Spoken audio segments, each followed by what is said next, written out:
Pagindang umaga, ngayon po ay araw ng linggo, May 26, 2024. Update po muli sa lagay ng panahon. Patuloy pa rin po na minomonitor ang bagyong Agon ayon sa Pag-asa at nakakapekto ito ngayon sa maraming bahagi ng ating bansa. Naglandfall ng 6 na beses ang bagyong Agon at nagbabanta naman itong tumama sa malapit sa Metro Manila at inasahang tatama sa Calabarzon, particular na po sa Quezon Province, Batangas area ngayong araw. Mula ngayon, makakaranas na po ng pag-ulan ang Metro Manila, Bulacan, Rizal. Nakakaranas na po ng mga pag-ulan ang Metro Manila, Bulacan, Rizal, Laguna, ilang parte ng Quezon Province, Batangas, Aurora, Quirino at silang bahagi ng Nueva Ecija. Nakataas pa rin po ang tropical cyclone wind signal sa ilang lugar dahil pa rin po sa epekto ng bagyong Agon.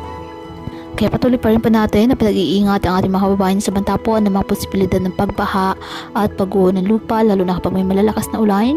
At ugaliin po na magdala palagi ng payong o hatan mo panangga sa ulan sa tuwing lalabas po ng ating mga tahanan. At yan po muna ang update sa lagay ng panahon ngayong araw. Muli patuloy po tayo na mag-ingat at palaging tandaan, God loves you. Stay safe and God bless.